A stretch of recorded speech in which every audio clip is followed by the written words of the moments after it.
I just wanted to say it's a real honor to be speaking to this group, and I feel always kind of abashed. I guess in principle I'm an educator, but not with the hard job that real educators have. Right? It's teaching at an elite school is incredibly easy work. Sometimes I have nightmares when I actually dream that I'm a junior high school teacher and wake up in a cold sweat because I understand just how incredibly hard that is and how much it deserves to be and is not sufficiently honored by our society. I do want to talk a few themes about where we are right now.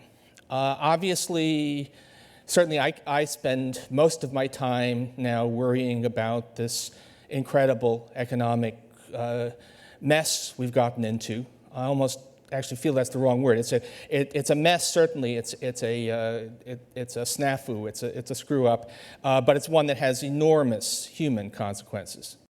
What came out of the 70s and what has defined the way we remember the 70s, wrongly, is, well, call it Reaganism, which is first and foremost the notion that government is always the problem, never the solution, and that big government is the issue. It's not too far off to say that that state and local government is a school district with a police department. That if you ask, and if you want to think, when we talk about public workers, those armies of bureaucrats don't exist. They are, if you want to think, what does it mean to talk about a public worker? The answer is basically it's a teacher. That's who you should be thinking of. That corrects a lot of myths, by the way. So people will talk about, will throw some number at you saying, well, on average, public sector workers are paid more than the average American worker. Well, that's because public sector workers are basically teachers with a lot of education who are paid less than workers with comparable levels of education in the private sector. This is not, there is no, right? This notion is all wrong. Anyway, we came in, but the myths trumped the reality a lot.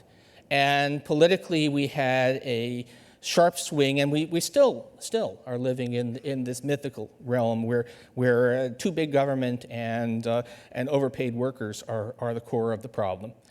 One of the big effects of that, which resonates down to the present, was the tremendous shift in labor relations that took place mostly during the 1980s, where so we as we all know, unions were once a large part of American life. Now they've been virtually driven out of the private sector and survive mainly in the public sector, and that's under attack. And a lot of people talk of as if, well, that's what had to happen, right? The world changed, it's the 21st century.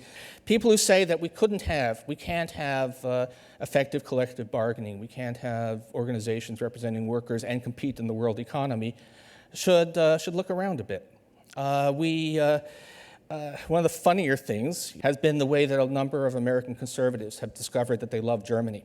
That it's because the Germans talk fiscal austerity. They don't actually do it as much as they talk. But anyway, but I wonder if these people have actually looked at Germany otherwise.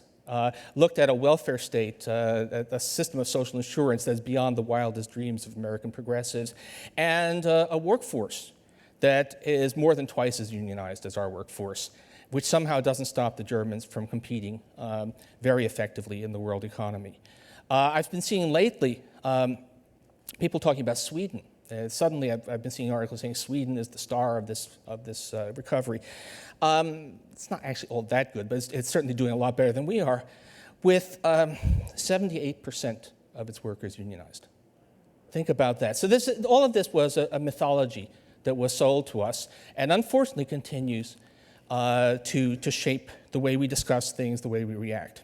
A lot of our political system is saying that the answer to this crisis created by runaway belief in that the market is always right and the government is always wrong is to do more of what got us into it. And what's actually happened, if you think that somehow government employment destroys private employment, well, gee, we actually have 500,000 fewer people working for government in the United States that we did when President Obama took office. That doesn't seem to have helped stimulate private job creation. We've actually seen actual purchases of stuff, actual spending on goods and services as opposed to emergency aid is actually down substantially over the past 3 quarters. Seems to be associated with the economy slowing. You know, basically, we've spent most of the past year doing exactly what the people who say that less government, less intervention is what we need. We've spent the past 9 to 12 months doing exactly that, not so deliberately, but in practice, and it's actually making things worse, of course. We're actually losing the future pretty fast with all of this. Both the downgrading, the harm being done to basic public services, above all education, and the fact that mass unemployment is a terrible thing for almost everybody. This is where I'm supposed to end with an upbeat note. I'm obviously not happy. I certainly appreciate the political constraints under which the president operates.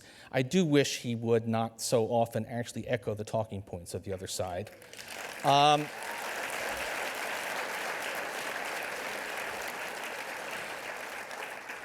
What I will say is this. I got seriously involved in tracking politics. Well, I've been writing for the Times for 11 years, and for almost from day one, it turned out it was a very intense and very frustrating political environment. But the thing I guess I've learned is that the story is never over, that there are always second chances. Also, always second chances to lose as well. A lot of us thought that November 2008 was a turning point, which turns out not to have been. But a lot of people thought that November 2004 was the end of any progressive ideals, and that wasn't true either. So we keep on plugging, keep on pushing for the right thing, and hope that over time, we can actually turn this thing around and remember what this country is supposed to be about. Thank you.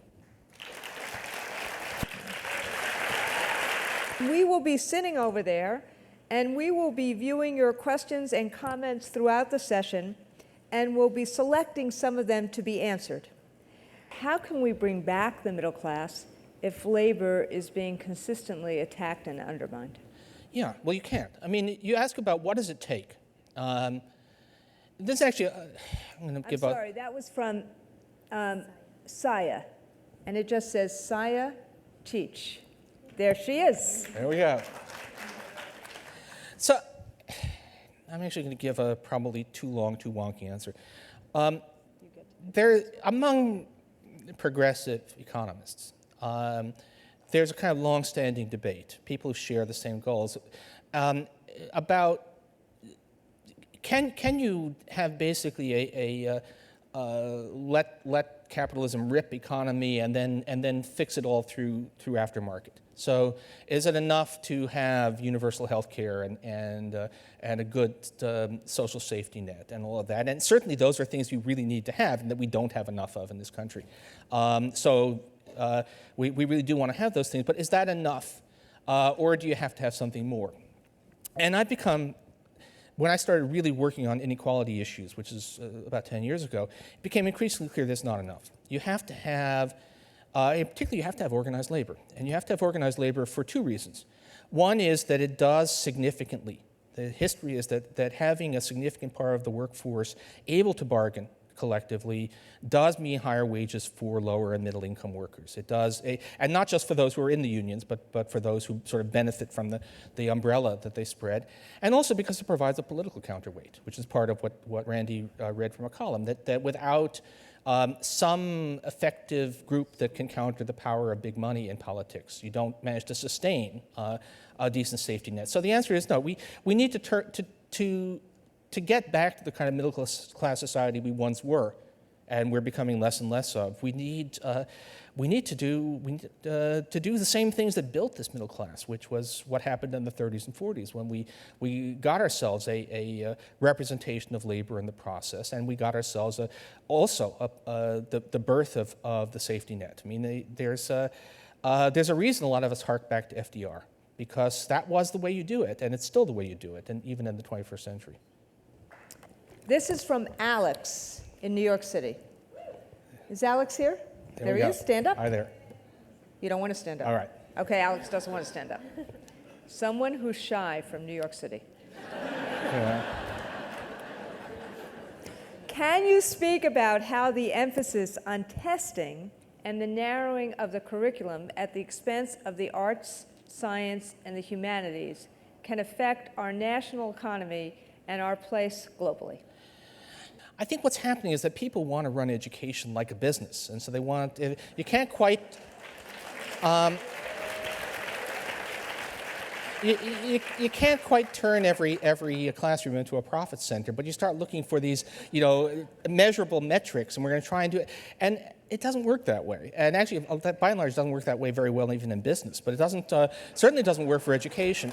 And you look at the systems that do really, really well internationally, systems like the French system or the Finnish system and so on, and they don't do any of this stuff. What they do is they respect teachers, they pay a lot of attention to education, they provide actually healthy and nutritious school lunches. They do all the things that we're moving away from. They don't say, okay, we're going to have some scorecard which is entirely mechanical, and that's going to solve our problems. So this is, it probably does some direct damage. More the point is taking our eye off the ball, which is having a good education system. So, can we thank Paul Krugman again for this amazing session? Yep.